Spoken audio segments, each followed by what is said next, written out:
Bon, alors, je vous explique.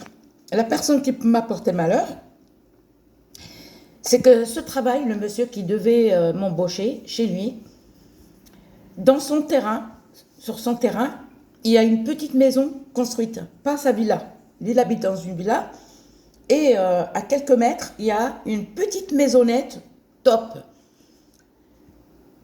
Une petite maisonnette avec 2 chambres, salon séparé, salle de bain séparée, WC séparé de la salle de bain, cuisine équipée et un grand terrain. Et il y a une piscine posable. Bon, chez lui, il a la piscine, la vraie piscine creusée, voilà. Et pour les employés, une piscine, grande piscine posable. Je me suis dit, bon, alors pourquoi pas trouver ce travail bien payé, cette personne qui m'a porté le malheur. Ah ouais, mais je trouve que la paye, non, mais ouais, mais je lui dis non, mais ça ne te regarde pas, ça c'est moi. Ok, je claque des mains, là. Je lui dis, mais ça, ouais, mais d'accord. Le lendemain, je trouve Jacques Brel. La personne pleurait, la personne m'envoie Jacques Brel, la chanson, hein, ne me quitte pas.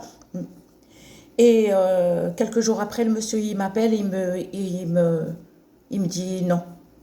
Voilà. Il me dit, je suis désolée, mais je ne peux pas vous prendre. Ah, ah. Le travail, c'est pas... Voilà. Il m'a pas accepté. Tout était bon, hein. Tout était bon. J'allais être logée gratuitement. C'est-à-dire que j'allais fermer mon appartement et déclarer en plus. Déclarer. J'allais fermer mon appartement, payer que le loyer et l'assurance. C'est tout. Économie sur l'électricité, voilà. Et être logé. Internet à disposition aussi, un Wi-Fi. Et là, me porte malheur.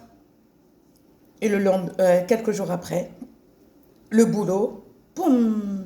Et j'ai eu ce travail. J'allais avoir ce travail par connaissance à moi. Mais bon, faites attention. Vous voulez faire quelque chose, trouver un travail, passer votre permis, voyager, ne le dites à personne.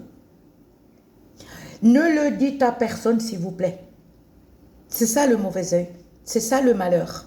Le mauvais œil, c'est le malheur. Les gens vous envoient avec leurs yeux de pique. C'est fini. Alors, vous savez, moi j'ai connu une fille. Sa fille, elle a connu un mec. Ils allaient se marier. Et la copine à sa mère, elle a tout fait. Elle lui a dit, oui, mais moi je trouve que le mec, il n'est pas pour ta fille, fais quelque chose. C'est une sorte de jalousie. Pourquoi? Parce que l'autre n'est pas marié, et l'autre que sa fille, elle a trouvé qu'elle pourrait être sa maman, elle pourrait être sa fille. Jalousie, d'accord? Elle a monté la tête à la mère de la fille pour pas que sa fille, elle épouse le mec. Elle a réussi par contre. Elle a réussi. Je vous le jure, mais croyez-moi, la fille, elle a réussi à pourrir la vie de cette jeune fille que sa propre mère, elle était d'accord pour le mariage. Elle rentre comme une sorcière et elle les a, voilà, elle leur a pourri la vie. Et il y a eu un changement. Et la fille, bon, je ne sais pas qu'est-ce qui s'est passé, il n'y a pas eu de mariage. Moi, je ne me mêle pas de la fille, une jeune qui veut se marier. Je ne vais pas choper sa mère, sa propre mère, pour lui dire « Non, mais moi, je trouve que ce n'est pas un mec déjà pour ta fille. » Déjà, elle, le mec, il s'est barré. Son propre mari, il s'est barré. Son propre mari, il s'est barré. Parce qu'il ne voulait plus la voir. Il y a eu des tromperies. Donc elle s'est mêlée d'une jeune fille qui était amoureuse de ce jeune comme elle. Et ben voilà, boum, elle a réussi. Elle a réussi. Mais c'est quand même incroyable. Donc faites attention, n'écoutez personne.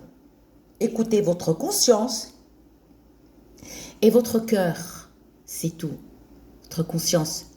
et votre cœur. Ne faites pas rentrer les meilleurs amis, ça n'existe pas parce qu'il y a toujours des trahisons. Les gens qui vous disent « Ouais, j'ai subi une sorcellerie », non, eux-mêmes, c'est des sorciers. Faites attention, gros bisous.